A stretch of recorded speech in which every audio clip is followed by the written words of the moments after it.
August 15, 1945, Tokyo. A voice crackles over the radio. It's the Emperor. Millions of Japanese citizens have never heard him speak before. And what he says next shatters an empire. Japan has surrendered. But while ordinary people weep in the streets, something far darker is happening behind closed doors. Generals are burning documents. Ministers are locking themselves in offices with loaded pistols.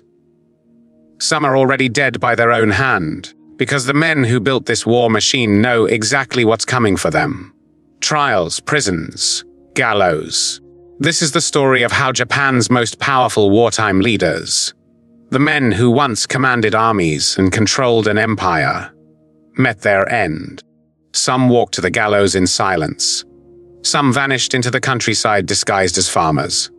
And one man, the one whose name was stamped on every military order, never faced a single charge. Stick around, because by the end of this video you'll understand exactly why. Before we go further, if you're into raw, unfiltered WW2 history that doesn't get taught in school, hit subscribe right now and turn on notifications. This channel exists to tell the stories the history books leave out. Drop a comment below telling me which countries post war trials you want covered next. Now, let's get into it. The announcement on August 15th wasn't just news. It was a death sentence for an entire way of life. For nearly 15 years, since Japan's army marched into Manchuria back in 1931, a small circle of generals, admirals, and politicians had steered the country through conquest after conquest. China, Southeast Asia, the Pacific, millions dead. An empire built on blood. Now it was over, and these men knew what defeat meant. Not just humiliation, accountability. Inside government ministries, the panic was immediate. Officials worked through the night feeding documents into furnaces. Military orders, prison records, communications from occupied territories. Anything that could be used as evidence went up in smoke. Entire archives disappeared in a matter of days. Others didn't wait to find out what would happen to them. Senior officers shed their uniforms for plain clothes and slipped into rural villages, hoping to disappear. A handful reportedly tried to escape the country entirely by boat, chasing any exit before the Allies arrived. They didn't have long to wait. On August 30th, American paratroopers touched down at a Sugamo airfield. The first boots of an occupying force that would soon control every corner of Japan. Just 3 days later, on September 2nd, Japanese officials signed the formal surrender aboard the USS Missouri, anchored in Tokyo Bay. And then came the man who would decide the fate of Japan's wartime leadership, General Douglas MacArthur. MacArthur set up headquarters at the Dai-ichi building, staring directly across at the Imperial Palace. A deliberate message that the old order was finished. But rebuilding Japan wasn't his first priority. Justice was. He authorized a new international tribunal, the International Military Tribunal for the Far East. Think of it as the Pacific version of the Nuremberg trials, happening in Germany at the same time. Except this court would deal with atrocities stretched across an entire ocean and continent. 11 nations that had fought against Japan sent judges and prosecutors: the United States, Britain, the Soviet Union, China, Australia, Canada, France, New Zealand, the Netherlands, India, and the Philippines. 11 different legal systems, 11 different languages, all trying to agree on how to judge crimes the world had never officially defined before. The charges fell into 3 brutal categories. Crimes against peace, for the men who planned the wars of conquest. Conventional war crimes, the torture, the executions, the destroyed cities. And crimes against humanity, mass killing, slave labor, and human experimentation that would make your stomach turn. Investigators spent months combing through surviving documents, gathering survivor testimony, and building a suspect list that eventually named 28 men, the absolute top of Japan's wartime power structure.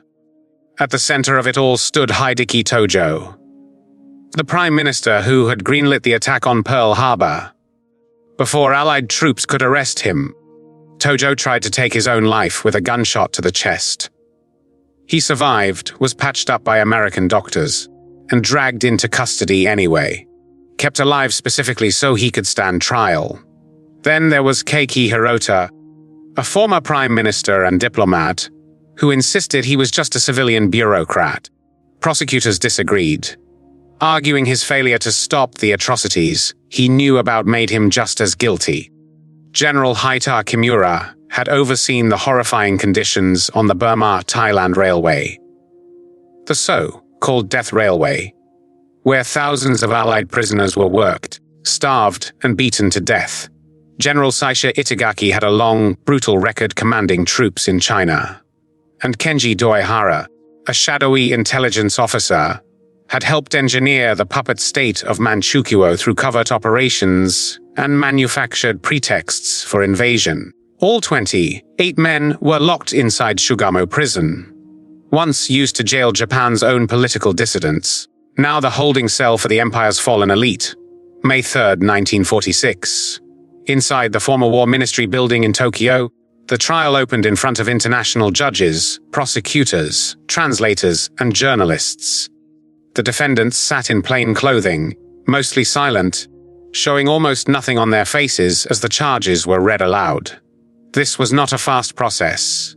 11 judges, 11 legal traditions, constant translation between Japanese, English, Russian, and Chinese. Every session dragged with complexity most courtrooms never face. Tojo became the central figure almost immediately. He didn't deny his role. In fact, he openly admitted he had steered Japan's war machine, but claimed he was simply carrying out decisions made by the broader government. He even suggested the emperor had known everything, though he carefully avoided directly implicating him. The prosecution wasn't buying it. They argued Tojo held enormous personal control over both the military and the government, and that responsibility couldn't be passed off. Over the following months, prosecutors laid out an avalanche of evidence. Captured military orders, survivor testimony, photographs of atrocities, and documented accounts from Nanjing, Manila, Singapore, and the jungles of Burma. More than 400 witnesses took the stand. Some of what they described was so horrifying that translators reportedly struggled to keep their composure while reading it aloud. After more than 2 grueling years, the tribunal reached its final verdict on November 12, 1948. 2 of the original defendants had died awaiting judgment. 1 had been ruled mentally unfit to stand trial. Of the remaining men, 7 were sentenced to death. 16 received life imprisonment. 2 got shorter sentences. There would be no pardons, no exceptions. Appeals were filed and rejected outright. The Allies made it brutally clear that justice, as they defined it, was final. In the early hours of December 23, 1948, while most of Tokyo slept, the sentences were carried out inside Sugamo Prison. There was no press, no public announcement, no families present. Just a small group of military officials and medical staff overseeing an execution carried out with total precision. One by one, the condemned men were led to the gallows. Some remained completely silent, others visibly trembled. None resisted. By sunrise, all 7 were dead. Afterward, their bodies were cremated under military escort, and their ashes were quietly scattered into Tokyo Bay. This wasn't a routine decision. It was deliberate. Allied officials feared that any burial site could turn into a shrine for nationalist sympathizers who still viewed these men as heroes rather than war criminals. By erasing any physical resting place, they eliminated the possibility of a martyr's grave. The Tokyo trials only tell part of the story. Across Asia, separate tribunals were prosecuting thousands more Japanese officers, camp guards, and administrators for crimes committed on the ground. In Manila, General Tomoyuki Yamashita was tried and executed in February 1946, not because he personally ordered the massacres in the city, but because the court ruled he failed to control the troops under his command. This became a landmark legal precedent. Commanding officers could now be held responsible for atrocities committed by their own men, even without direct orders.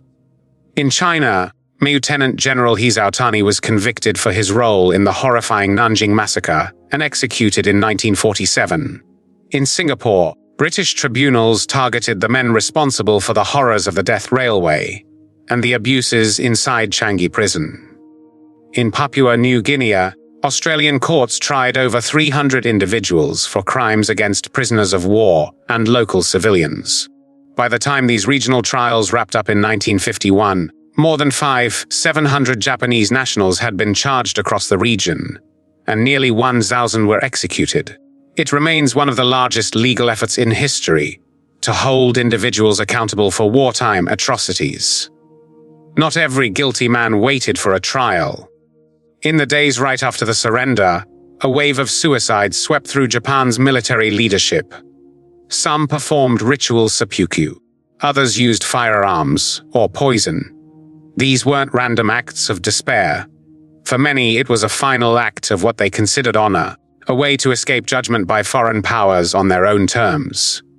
General Korechika Anami, the war minister who had helped push Japan toward accepting surrender, took his own life just hours after the emperor's broadcast.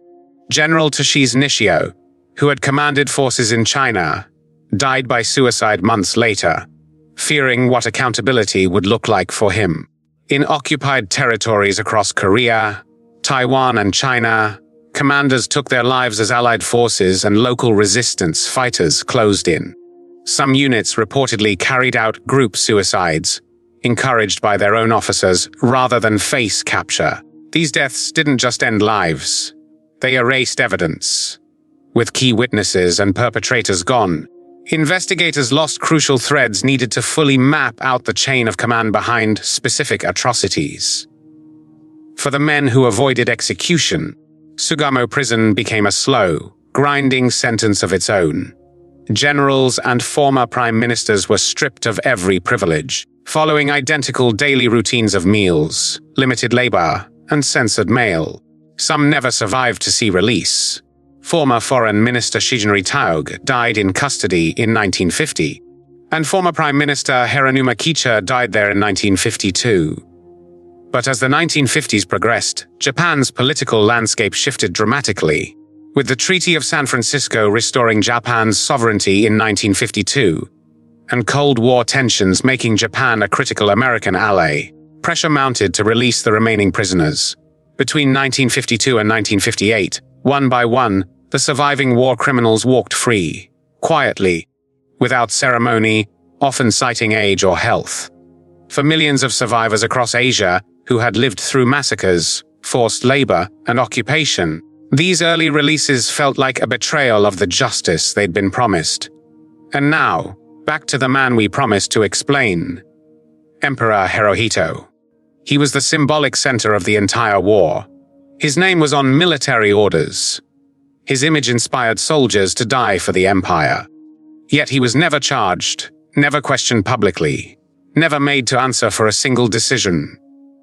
MacArthur made that call personally. He feared that putting Hirohito on trial, or worse, executing him, could trigger nationwide rebellion and make the American occupation of Japan impossible to manage.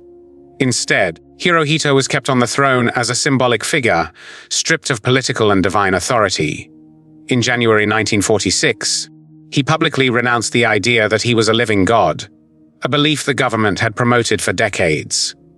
Hirohito lived until 1989, never charged, never tried.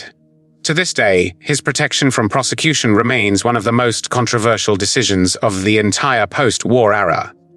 Decades later, the scars of this chapter haven't fully healed.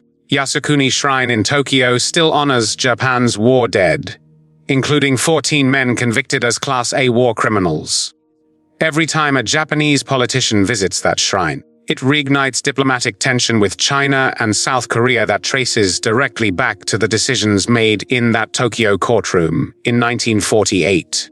The brutal end of Japan's wartime leadership wasn't just about justice.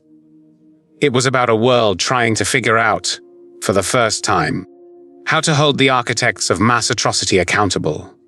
Some paid with their lives.